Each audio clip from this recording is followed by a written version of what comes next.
active recall destroys more exam performance than you think, and it might be sabotaging yours right now. You might believe that constantly testing yourself and doing endless practice questions is the key to passing any major exam. But there's often a perfectionist mindset behind this that's actually the most dangerous trap that high achievers fall into. I'm about to tell you a story about how the study method that everyone swears by nearly ended a brilliant student's medical career. I'm going to change Sarah's name for privacy reasons, but the rest of this is a true story. So she's an MIT undergrad, meaning she went to one of the most competitive schools in the entire world. She also, from there, did well in her MCATs and then went to a top medical school. You would think, based on this background, that her life would be set. However, she has failed step 1 twice, despite doing all of the right things and having the right background, the right pedigree, and everything. Step 1, for those of you that don't know, is one of the most important exams that you take in your medical career. You take it typically after your second year of medical school, which is what she is doing at this stage. Now she's on her third and final attempt. And if she doesn't pass this, there is a very, very high likelihood that she will not be a doctor, or at least she will get kicked out of her current medical school. Now let's go back to her childhood, where a lot of these stories actually begin. Now, she tells the story of how she was completely unprepared for an exam as a child. This was probably in middle school, if I recall correctly, and she failed that exam miserably. Now, as a high achiever who wants to do well, this was a pretty devastating experience. The lesson that she took away from this was that not only did she need to be prepared, but she needed to make sure that she was over-prepared. Now, we've often had experiences like this where we take something too far. The issue in her case was that she was rewarded for her over-preparation. She learned that active recall techniques worked extremely well for her, using flashcards, using things like practice questions, all the things that are shown through high-quality studies to work very well. She started to use these things to very, very good effect. Her grades started to skyrocket, her teachers gave her good feedback, her classmates looked at her with a different form of respect. She was able to parlay this into getting into MIT, and from there, crushing her MCAT, and then getting into medical school. Now, you might be thinking, for someone that's that brilliant, that works that hard, that has overcome as much as she has, and has gotten into such prestigious institutions and has shown clearly that she can excel on these exams, how is it that she could fail twice on an exam of the stakes of the USMLE Step 1? Let's take a look at some of the things that she's been doing in order to try to get to the point where she can pass this exam. One of the most common pieces of advice that people hear when they're preparing for medical school exams is just do a lot of practice questions. So guess what she did? She did a lot of practice questions. In addition to that, she tried to use Anki. And so she was drilling herself until the point where she would not forget anything on the cards that she was doing. On the surface, this seems like it would work excellently. However, one of the big downsides to what she's doing is the hidden mindset behind and driving all of her somewhat extreme actions. One of the biggest issues that she's running into is that she can't move on until she feels like she knows it perfectly. So she was studying up to 12 hours a day and her scores were plateauing. And on her second attempt, she didn't really do much, if at all, better than she did on her first attempt. What then ended up happening was that because there was so much material, she felt overwhelmed. And that feeling of overwhelm actually caused her to feel stuck because she would procrastinate rather than just feel like, oh, okay, I will learn this to a reasonable extent. She felt the pressure of learning it to a perfect extent, and as such, couldn't even get herself to start studying. So this is the paradox that we're left with. That same drive, that same desire, that same high standards that she held herself to in high school that helped her get into MIT and that she used at MIT to help her excel in the MCAT now is actually sabotaging her. And her active recall is one of the biggest things that is driving it because the same techniques that she used before are actually the things that she's using to such an extreme extent. It's causing such a high bar for her to clear that she's not able to move on, and she gets stuck on one subject after one subject after one subject. Individual things that are forcing her to sacrifice breadth to get extreme depth in one or a few subjects. So what are the major takeaways that you can have so that active recall can be a blessing for you and not a curse? So the first takeaway is to balance quality with quantity. Perfect retention is the enemy of good scores, or in this case, even passing scores. This is a graph of one of the most common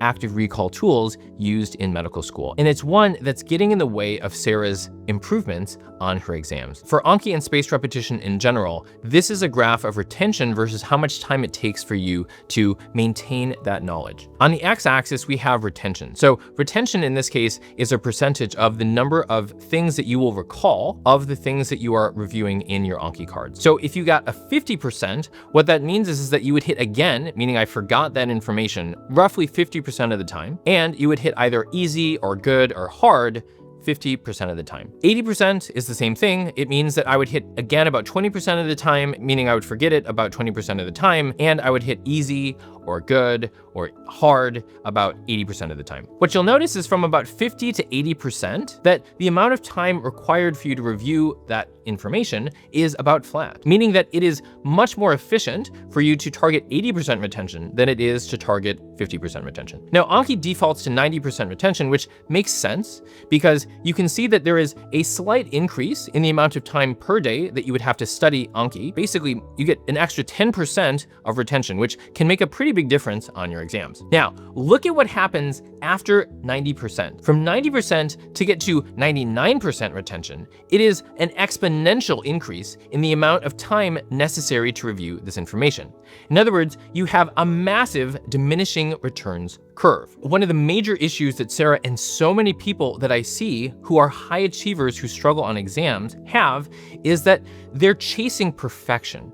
And in chasing perfection, they have to spend up to 5 times, 6 times, 7 times as much time in order to get that small, tiny increase in retention. Instead, you want to make your goal to have enough questions right on the actual exam, but not to have perfect recall, because to chase perfection, you're going to have such a large opportunity cost, meaning you're going to have to give up such an immense amount of time that you're spending on other things or other subjects. Remember, done is better than perfect. Takeaway number 2 is to face your fears. Remember, your perfectionism isn't about standards, it's about terror. Now, in Sarah's mind, she's not thinking this consciously, but oftentimes when you actually search your own feelings, and when I've done this in my own case, if I really dig deep, there is a false belief that is behind almost every single form of extreme studying, where the studying is taking away or diminishing from the results that you are actually achieving. In Sarah's case, my guess is that it's something like, if I miss this one thing, I'll fail like I did as a child. Her childhood trauma of being underprepared led to her overcompensating. And so now she's over-preparing for things.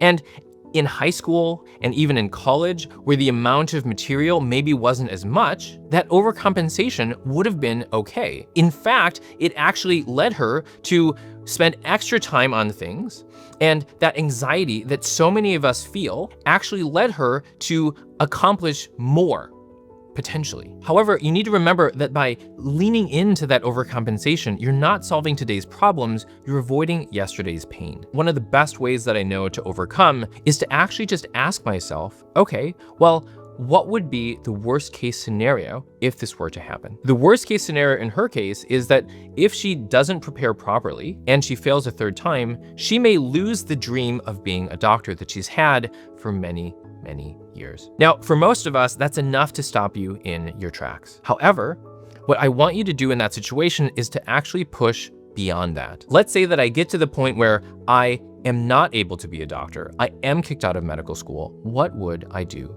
then? When you actually ask yourself that question, what you'll find is that yes, it would be bad, but there would still be something that you can do on the other side of it. There's plenty of things. And when I asked her that question, she said, you know what? It wouldn't be my first choice of a career, but she had been a teacher previously and she really enjoyed that. And so when she started to think, oh, okay, well, yeah, maybe I wouldn't be able to be a doctor, but there is something else that I could do that I would enjoy. My life wouldn't be over. And so one of the most valuable things that you can give yourself is the knowledge that it's not a life or death situation. Because for the vast majority of these circumstances where we have these emotions that are driving our irrational behaviors, and knowing what it is that we would do in that situation can help us to act more rationally and to be able to, like in her case, to be able to move on more quickly, have more breadth, and not get so stuck on active recall of small topics. Takeaway number 3 is to solve the right problem with the right tool. Remember that the strategy that got you here will not always get you there. In Sarah's case, active recall worked extremely well when the amount of material was not that much. In other words, when the breadth was more limited, she could go to town and she could learn everything perfectly. Even at a place like MIT, it worked for her. But when the amount of material has now increased, she has to change the way that she approaches things. And so in Sarah's case, she is holding the equivalent of a hammer. It's intensive active recall on individual subjects and not letting it go until she knows everything about that. The problem is that when you hold a hammer like that, everything ends up looking like a nail. What we all need to remember is that different materials need different approaches. Just because a tool works in one place doesn't mean that you should use it everywhere. This reminds me of how the advice of just do 100 UWorld questions a day, because it is true, right? For some people, the highest scores typically are doing at least 100 practice questions a day. It's become this sort of religion where, oh, okay, well, just because this person did this thing, or this group of people did this thing and they were successful, because it was the right solution for one problem, it must be the solution for every problem. Be careful about that fallacy. Remember, in this case, one of the tools that you need is, yes, active recall. I am a huge fan of active recall. However, remember that you want to use it to the point of being good enough, and you have to have other tools, for example, like having a target of high yield material, like something like first aid, where you say, oh, okay, well, yes, I need to have depth, but I also need to combine this with breadth. I need to make sure that I learn all the material on this page and this page, say 2 pages a day. And I need to also use the active recall, not as a means of making sure that I remember 100% of the material, but instead that I use this as a tool to make sure that I know it well enough. The students that we coach, we say you want to get at least 80% on the things that you are learning before it is that you move on. Notice that we didn't say 100%, we're saying 80%. If you're serious about maximizing your scores, join our 14-day mini course now. We'll send you 14 high-yield videos that break down the exact concepts and test strategies our students use for 260+ scores. Click the link in the description below now to get instant access. The next part of this is that we're gonna go to the Q&A portion. And this is where we answer common questions that we get either via email or students that we coach, or through the comments that you're leaving on the videos. The first question is, how do I know when I'm taking good study methods too far? So this is a great question. I can tell you that one of the best ways that you can do this is to compare yourself to other people that are successful. And so in our case, when we coach students, we know what good looks like, and we know what too much looks like. So for example, for Anki, if you're using Anki, a good rule of thumb is that you should never spend more than an hour to review 100 old cards. In other words, if you've seen that card before and you're going through your previous reviews, it should never take you more than an hour. In my case, I do about 100 reviews in a day in maybe 20 to 30 minutes. One thing that people struggle with when they're using Anki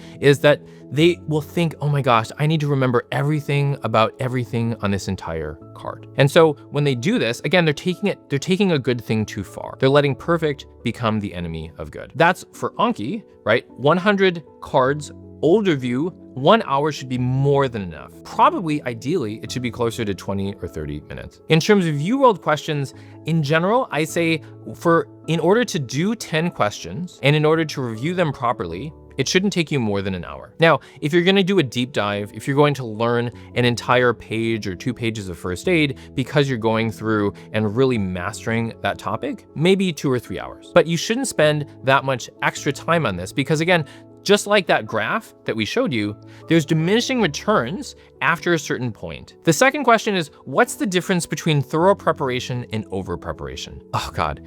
That is such a good question. To be honest, I think that a lot of this actually has to do with the drive behind it. And again, one of my favorite ways of measuring this is to actually look at people's real performance. And so for example, what we find is that when people are doing a good job, they should be able to do one subtopic, meaning an entire page or sometimes even 2 pages of first aid, they should be able to get 80% on that material by doing subtopic level questions, either in something like Amboss or UWorld or whatever the practice question source that you're using, at least 80% within a day or maybe 2. And so if you're being over thorough, then you probably are not going to be able to do this because it's probably going to take you too much time to get through that material. Being thorough will mean, however, that you should be able to see results for your efforts. And that's ultimately what it is that I would recommend for anyone is that you want to be able to trust but verify. In other words, when you're doing these things, trust that the technique is working as long as you're following the right techniques. I hope that you're subscribing to the channel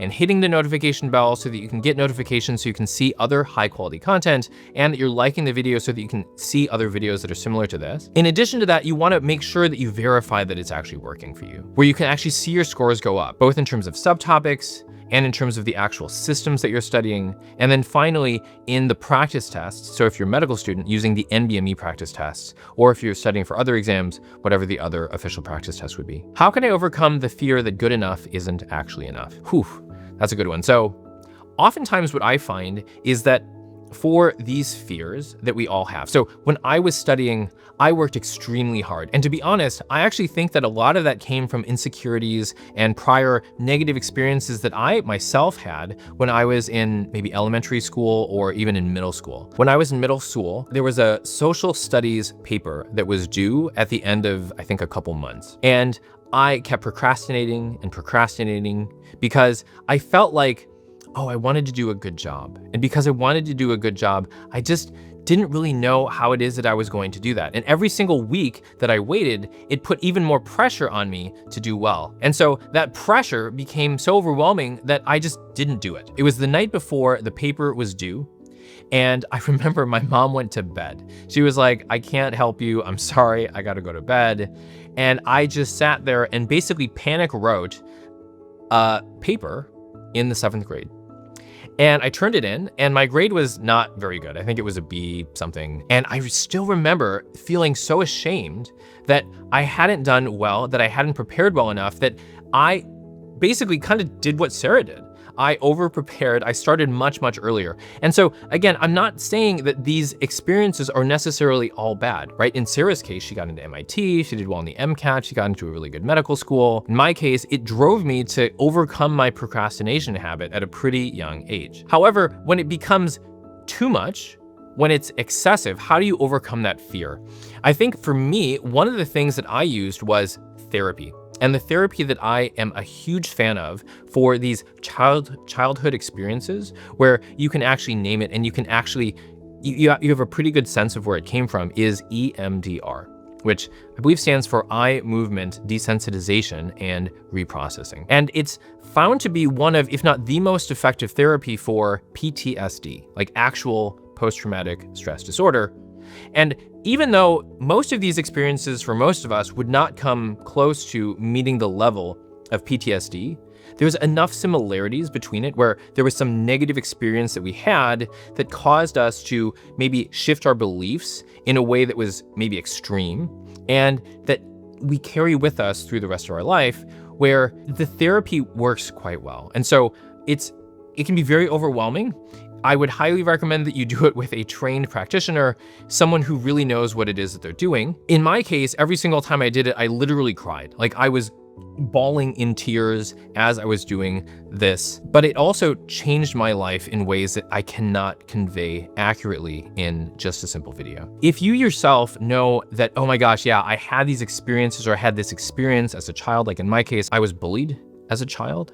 And so I would have these experiences and I would have these false beliefs and I would have these uncomfortable feelings anytime I was around people that reminded me of the person that bullied me. If you know what those experiences are, it can be a really, really effective way of overcoming it. What are the signs that my study habits are past the point of utility? Again, I would look to trust but verify. Actually see, are you seeing real improvements in your scores? And one of the things that we find for people that have a lot of fear when they study is that they don't actually want to do practice tests. They don't actually want to see how it is that they're doing. And oftentimes, and again, I may be projecting, but oftentimes what I see is that There's a fear of I'm not good enough. And when I feel like I'm not good enough, I'm afraid of taking a test that might actually prove it, or where I'll feel that I'll actually prove that I'm not good enough. The next question is a great one. What if the extreme methods helped me succeed before? Honestly, they probably have. As I've mentioned, there are tons of examples where I've seen people who they had some sort of traumatic experience as a child and it drove them to just do a lot of studying. The issue is that what works for you at one level is not necessarily the thing that's going to help you at the next, right? What helped you there won't help you here. It's kind of like if I were in high school and I was really athletic and tall, which, obviously I'm not, but if I was really athletic and really tall and I just worked extremely hard at basketball and I made my high school basketball team and I was actually really good at the high school level, right? And all the drills and all the things that I did, right? What if I tried to then use it at college without changing anything? Maybe it might work in college, but then if I tried to do the exact same thing, if I made it to the NBA, if I tried to do that, it probably wouldn't work. Instead of thinking about it as, oh, there's something wrong with me. Oh, these things aren't working anymore, right? And starting from a belief or a fear of inadequacy, instead reframe it and tell yourself, you know what? This is great. I love the fact that I'm now at the level where I need to change my approach, because this is actually a sign of my own progress, not a sign of my inadequacy. The next question is, when should I move on even if I don't feel 100% confident? Again, trust but verify. Actually use practice exams as a way of checking to make sure that you actually understand it at an adequate level. Also, one thing that I like to do is to set an objective goal of how much I need to cover in a day. So for example, when I was in medical school, I told myself at Stanford, where I went to medical school, we would have roughly 3 lectures a day. And so what I would tell myself is I need to learn the material for those 3 lectures from first aid and any information from the class material where it was something that makes sense, something where there is a rational, logical basis that I can use that'll help me potentially explain other things or make connections with other things. I want to learn all of that material by the end of the day, make flashcards on it, do my flashcards for that material and all of the other flashcards that I've done that are due on that particular day. I would set a goal for myself where I had to balance breadth with depth, right?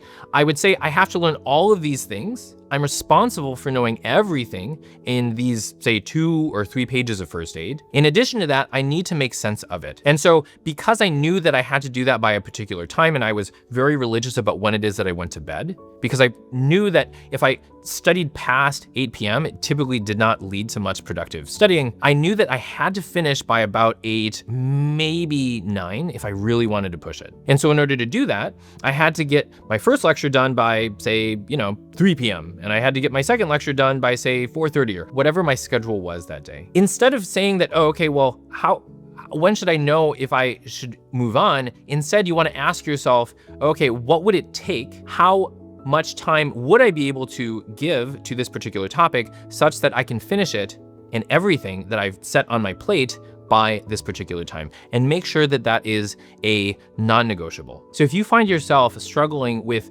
going too far on active recall methods or in any successful technique that you've used previously, I would highly recommend that you watch this next video. In it, I talk about how I went from being a Stanford and Harvard trained anesthesiologist to quitting medicine. And a lot of the things that I talk about are actually relevant to the things that many students struggle in terms of medical school. And so be sure to check out this video where I talk about the struggles with medical education that I had and the things that many students are struggling with to this day.